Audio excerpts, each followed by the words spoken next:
Here's some Elden Ring Nightreign solo gameplay. Looking lovely here with the graphics, I might say.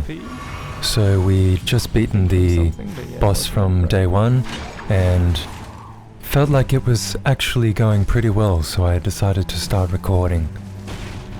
Been really liking the solo mode for, just working on our map awareness and general run. You know, how is our run made up? Where are we going? What sorts of camps are we targeting? And so this was the first time that we noticed the archer at the top of this tower. Because usually these towers are quite, it takes a little while to do because maybe the items you get aren't so great and generally it's just not really worth it. But in this Redmane Knights camp, he was pretty big problem for me in earlier runs, so was happy to figure out how to get past it. Bro, you need to chill. Having some just wonderful Dark Souls moments up here, like right there. Wow, see the way I fucking missed that? Just incredible. And as you may have noticed, this is, I'm leaning quite heavily towards a jumping, attacking style as I jump. His attacks right there, incredible stuff. Going for the charged heavy, it's a nice, I like the charged heavy with the one-handed greatsword, the way it comes over from the top. Really nice attack. And going for the dual-wielded greatswords, of course, really nice poise damage and just damage in general for the Wilder. So let's see. So I think we're going to go finish off the rest of this boss now. Again, going for the jumping dual-wield attack. Very Elden Ring, actually. Completely missing there, and this is when we're starting to realize that yes, maybe we're using it as a bit of a crutch. So let's see how long it takes for us to adapt to that. So generally, we've already got 5 flasks from the first day. And I remember with this run, I went heavily for the flasks on the first day, and I actually regretted it. I think it's better to prioritize clearing smaller camps and the smaller bosses so that you can just upgrade as quickly as you can, because that's going to increase your damage and your defense quite a lot, as well as, of course, your health and your stamina. So going for a bit of a guard-breaking build here, great for the dual-wielded option, and generally really liking Wilder for the fast movement, because of course on solo runs, it takes you quite a lot longer to clear enemy camps, I find, because there's only one of you, and the game is balanced for 3. So I find the movement option of the Wilder's grappling hook to be really beneficial and really fun as well. I really enjoy it, as I have a great Dark Souls moment there of running out of stamina and just being completely exposed. Nice to use our ult there just to try and speed this up a little bit, because of course time is running very short as we go for more jumping attacks, because I think, we're a stupid monkey and we just do that sometimes. 2 armaments, that's nice. But the stamina, of course, What good is damage when you can't swing your weapon or you're in hit stun from something, So level 8, not the worst. I think we're going to go prioritize a mine, because we're not going to get a super high level on this run, because we've sort of wasted time and haven't had the best RNG with the weapons. So we're just going to try and get a smithing stone 2, as we're having a classic Dark Souls moment here. Classic moment just before this guy, oh my goodness, Dark Souls, thank you Dark Souls. Fucking hell, man. Incredible stuff, Dark Souls, thank you for making me more humble in my life. Amazing. Such fuckers, bro. So happy to farm some more of these ads as well, because I don't think we're going to have time to prioritize any bosses of substance, so just going for the ads, just anything we can do to try and get some levels and do what we can to, just make the best solo run we can. Incredible stuff, incredible stuff for gaming in general. This trend towards faster Dark Souls game styles with multiplayer capabilities. Just incredible. Where's the PvP? Some people have been saying, but you know, just trying to make the best of it as we're going for this boss here. Amazing stuff. Amazing stuff. Just going for the full stam bar, as much poise as we can get before we go for the ult. And there we go, ladies and gentlemen, just getting this troll on the fucking ground, just immediately, just incredible stuff. Amazing. Wonderful. Make Dark Souls dark. Make Dark Souls dark again, you know? That's what I always say. Amazing, amazing dodge there with the L2, with the stomp, with the poise damage. He's pretty angry, that's for sure. He definitely showed it with that hit. So we go for more. We miss. Big swing, no ding, and he gets us. But we're poising through it with the L2. Incredible stuff. As we just walk out of the way of that. Amazing spacing, really just special gameplay here that we're seeing, ladies and gentlemen. Amazing. Oh, we get the knockdown as we clash there, and Dark Souls is blocking us from hitting, but that's okay because we got it. And here we go. So we're going for this smithing stone too. We've got an open slot, and for some fucking reason it didn't get picked up. I think I had to confirm it, which just confuses me a little bit because the slot was open. We confirmed the item. I don't know what you're doing to me, Dark Souls, but you're certainly not making it easy to just pick up items when you've got a free slot. That's for sure. But that's okay. Checking out, yep, no guarding for us. No way, no way. And then, of course, we didn't get it because you've got to confirm it another time because this is Dark Souls and you can't even pick up an item without having a Dark Souls moment. So that's okay. What are we going to do? Yeah, I think we're going to kill these ads because they're around 2k runes each for pretty quick kill, you know, like maybe something I need to do a little bit more in these situations of desperation with a run that's maybe not ideal is just farm these guys a little bit more because, you know, why get killed on a boss trying to get 40k when you could just Shrek these guys and, you know, get some 40k. But we didn't do that. We're just going for the ones at the top because we just want to be cautious of the circle because we're on our own and we just need to be really careful of the time. But yeah, it's definitely it's a fast gaming mode, but yeah, these solo games have really pushed me to get a lot better at like reading the map and getting better at prioritizing various areas as well. So we're going to try and head over, I think, to one of these fire camps. So we have some beautiful climbing physics. Incredible stuff. Yep.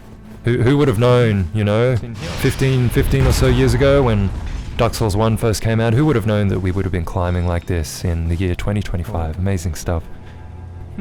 Yep, Stitcher, pretty cool, but not really what we want, but yeah, so we've got that, and we could get another stone just to try and level things up a little bit more, and just basically have the option, you know, because I'm still not entirely sure which weapons I want to go for with the bosses, but just good to have the options. As we get blocked there, thank you, Dark Souls. Incredible stuff, as we go for this Crucible Knight, and we're level 9, and definitely doing way too many of these jumping attacks.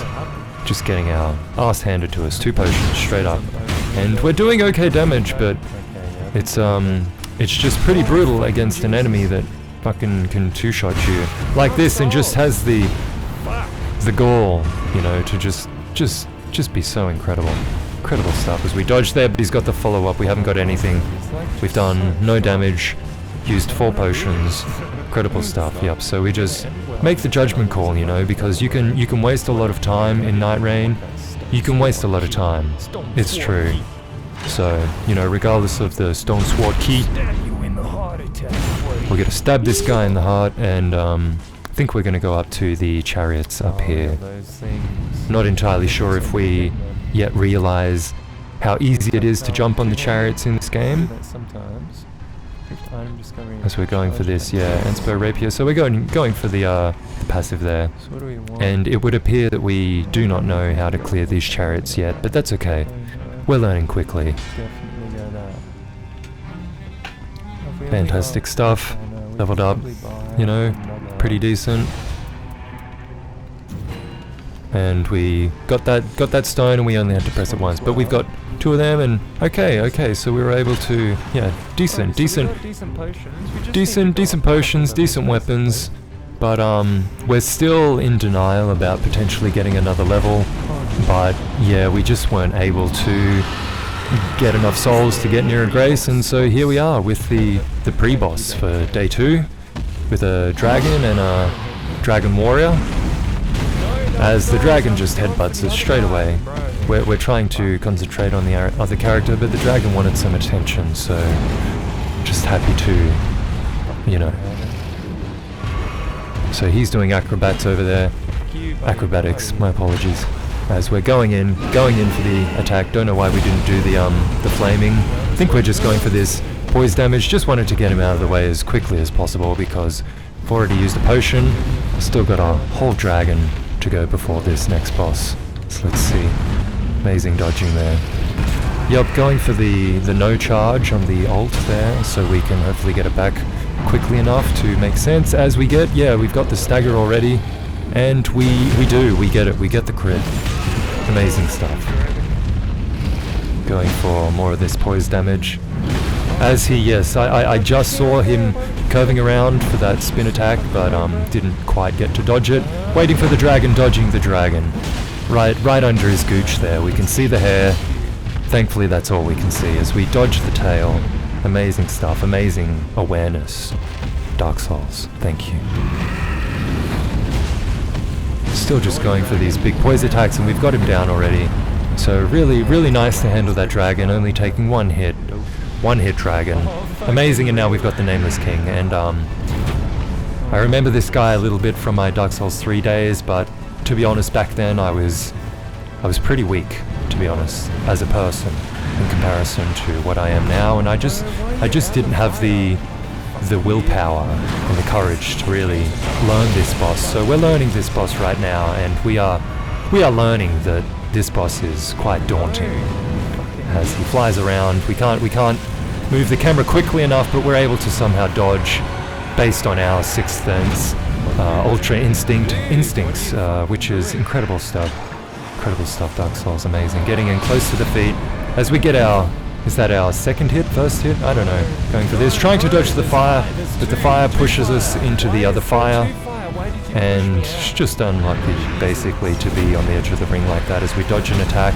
Done barely any damage, and we've only got 3 potions left, and we're level 9. Not the best, but we're doing pretty decent damage because we leveled up our swords.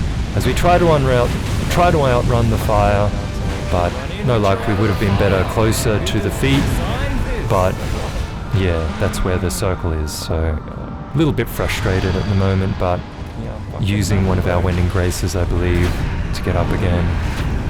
We've got 1 potion after needing to heal ourselves this much. We really haven't done much damage, but we're able to get the knockdown, get the stagger, and go for the crit right in his fucking eye, just like that. Amazing stuff.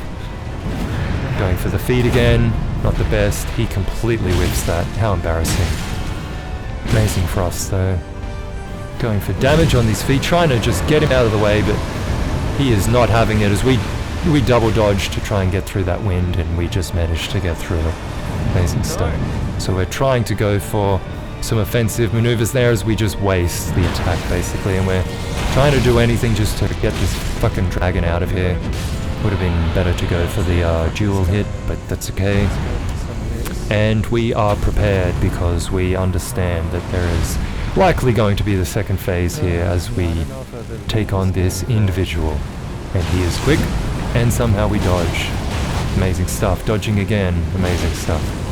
Doing okay damage, to be honest, for a level 9 run that just wasn't the best, but we're here learning how to get better at Nightreign, learning how to get better at Dark Souls, and just this solo gameplay in general. As we completely whiff that dodge. And, yeah, just a little bit frustrated that we're not feeling like we can play the game because he's playing the game. But that's okay, because that's how it is in Dark Souls. Sometimes you're not allowed to play the game because Dark Souls doesn't want you to. Nice dodging. Wonderful dodging. Getting through the hits here. Amazing stuff. And again, getting close for this hit, but we got greedy. And it doesn't look good. As we get greedy again, we just completely sidestep that hit. Massive stuff. And we almost dodged that, but he got us with the hitbox, and we are not feeling so great as we're about to just just get out of the way a bit and try and warm up a little bit, because it's a cold night in this here Nightreign. Dodging through the wind, dodging through the attack, dodging around in the warming stone. See, he goes up, it's coming closer, and we get the dodge. Amazing stuff. We've got our ult ready. Would have been great to use it. Would have been great to use it already, but that's okay. We're doing something else. We're worried. We're retreating. And he just completely fucking shreds us with that attack that wasn't really telegraphed, and we didn't know what it was doing, but hey, that's Dark Souls. We're here, we're getting better, we're growing. Making runs and knowing what to do and what to prioritize, and exactly, we're getting better at doing the run in a solo game. And we're learning. Imagine how bloody useful you're gonna be in a bloody triples game, mate, you know? So fair to Inspiring words thank you, there. Dark Souls. Inspiring words there, Dark Souls, you know. We're learning, and the more useful we can be when we're on our own, versing all of these enemies, the better that we will be for the Dark Souls community when we join with 2 others in a team of trios. So fantastic stuff. Dark Souls, thank you very much. Thank you.